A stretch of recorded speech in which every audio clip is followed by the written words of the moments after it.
Magandang hapon sa inyo lahat. Kami nga pala ang Kabanata 4 na pinamagatang Kabesan Tales mula sa nobelang El Filibusterismo na isinulat ng ating pambansang bayani na si Jose Rizal.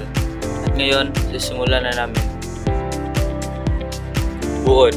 Si Kabesan Tales ay isang masipag na magsasaka na nagsumikap upang mapaunlad ang lupang kanyang sinasaka mula sa dating gubat.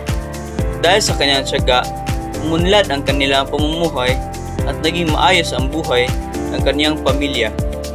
Ngunit, nang maging mabunga ang lupa, ito ay inangkin ng mga praile at pinatawan siya ng mataas na buwis.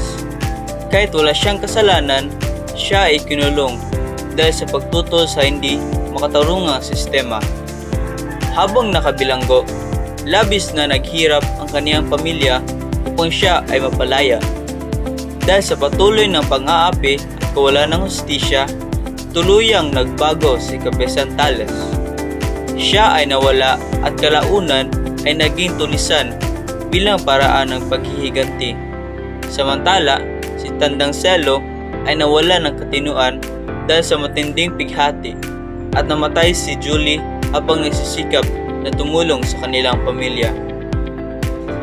Tutungo naman tayo sa elemento ng Kabesan Tales. Una, ang mga tauhan. Unang tauhan, si Kabesan Tales. Si Kabesan Tales ay isang masipag na magsasaka na inapi ng mga praile at nawala ng lupa, dahilan ng kanyang paghihirap. Susunod, si Tandang Selo.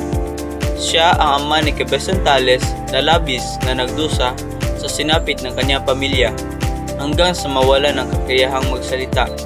Susunod, si Julia, anak ni Kabesan Tales na nagsakripisyo at nagtrabaho bilang katulong para matulungan ang pamilya.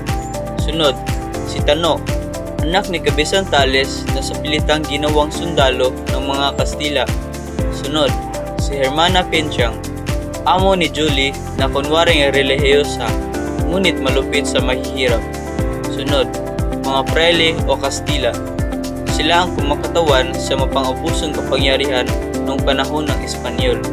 Sunod, si Basilio, isang estudyante ng medisina at kasintahan ni Julie na kumakatawan sa kabataang Pilipinong may pangarap ngunit biktima ng pang-aapi. Tutungo naman tayo sa tagpuan ng kwentong Kabesan Tales. Ang tagpuan ito ay sa isang bayan sa Pilipinas sa ilalim ng pamalahang Espanyol, lalo na sa bukirin at lupang sakahan na inagaw ng mga praile sa lalawigan ng Cavite. At ang panahon nito ay panahon ng pananakop ng mga Espanyol. Tutungo tayo sa tunggalian. Ang pangunahing tunggalian sa kwentong Kabesan Tales ay tao laban sa lipunan. Pinapakita rito ang pakikibaka ni Kabesan Tales laban sa mapang-ubusong sistema ng mga praile at ng pamalaang kolonyal na umangkin sa lupang kanyang pinaghirapan. Sa kabila ng kanyang kasipagan at pagiging tapat, hindi siya nabigyan ng hustisya, kaya humantong ito sa pagkasira ng kanyang pamilya at sa unti-unting pagbabago ng kanyang pagkatao dahil sa matinding pang-aapi. Tutungo naman tayo sa tema. Ang kwentong Kabesan Tales ay umiikot sa matinding kawalan ng katarungan sa lipunang kolonyal. Ipinapakita rito kung paano inaapi ng mga makapangyarihan, lalo na ng mga praile at ng pamalaang Espanyol, ang mga karaniwang mamamayan. Si Kabesan Tales ay isang huwarang mamamayan, masipag, mapagmahal sa pamilya at handang magsakripisyo. Gayunman, sa kabila ng kanyang kabutihan, siya ay naagawan ng lupa, pinapatawan ng labis na buwis, kinukulong ng walang sala at pinahihirapan ng sistema. Ipinapakita ng tema na ang pang-aapi at kawalan ng katarungan ang nagtutulak sa isang mabuting tao na maghimagsik at magbago ng landas sa buhay. Ipinahihiwatig din ng akda na hindi likas ang kasamaan ng tao. Ito ang bunga ng mapang-aping lipunan. Tutungo naman tayo sa paningin at pananaw. Ang kwentong Kabesan Tales ay isinulat gamit ang pananaw ng ikatlong panauhan. Ang tagapagsalaysay ay hindi bahagi ng kwento, ngunit malinaw at detalyadong inilalahad ang mga pangyayari, damdamin at pag-iisip ng mga tauhan. Dahil sa ganitong pananaw, nagkakaroon ng mas malawak na pag-unawa ang mamabasa sa kalagayan ni Kabesan Tales at sa mga puwersang panlipunang umaapi sa kanya. Naging mas objektibo ang pagsalaysay, ngunit dama pa rin ang simpatya ng may akda sa pangunahing tauhan. At ngayon naman ay tutungo tayo sa banghay. Simula, ipinakilala si Kabesan Tales bilang isang masipag, matyaga at responsableng ama. Siya ang dating isang kasama na nagsikap upang mapasakamay ang isang lupain na kanyang sinasaka sa loob ng maraming taon. Sa pamamagitan ng tiyaga at pagsusumikap, napabuti niya ang lupa at nakapagbigay ng maayos na buhay sa kaniyang pamilya. Pinakilala rin ang kalagayang panlipunan kung saan malaki ang kapangyarihan ng mga prayle at ng pamalaan sa usapin ng lupa at buwis. At ngayon naman, tutungo tayo sa saglit na kasiglahan. Nagsimula ang tunggalian na ang lupang pinaghirapan ni Kabesan Tales ay ang kini ng mga prayle. Kahit siya ang matagal na nagsaka rito, pinatawan siya ng mataas na buwis at upa. At sa kabila ng kanyang pagtutol, paglaban sa legal na paraan, walang katarungang pinaburan ng hukuman ang mga prayle. Dahil dito, unti-unting nawasak ang kabuhayan at katahimikan ng kanyang pamilya.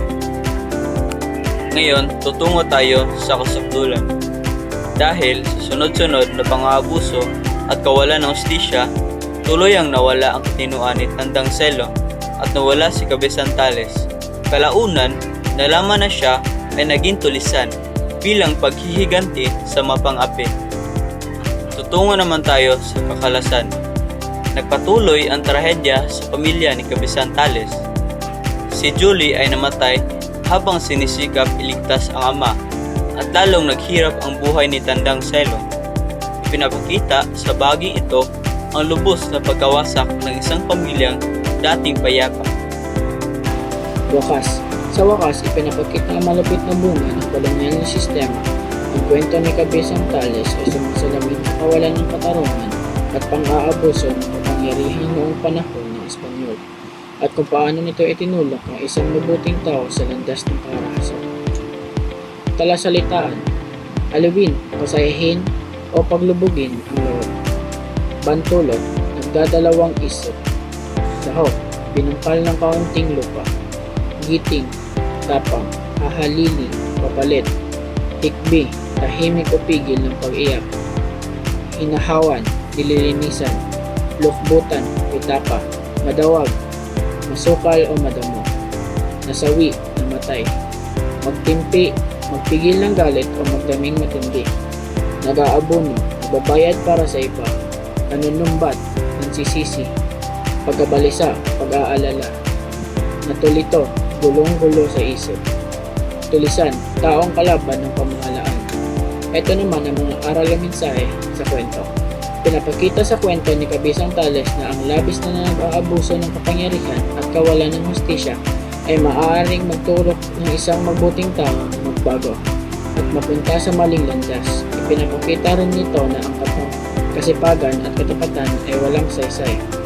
Kung ang sistema ay hindi makatarungan, bukod dito binibigyang diin ang kwento ng pahalagahan ng mga taong pamumuno at kakapantay-pantay sapagkat ang pag-aapi ay nagdudulot lamang ng paghihirap at pagwasak-wasak ng pamilya.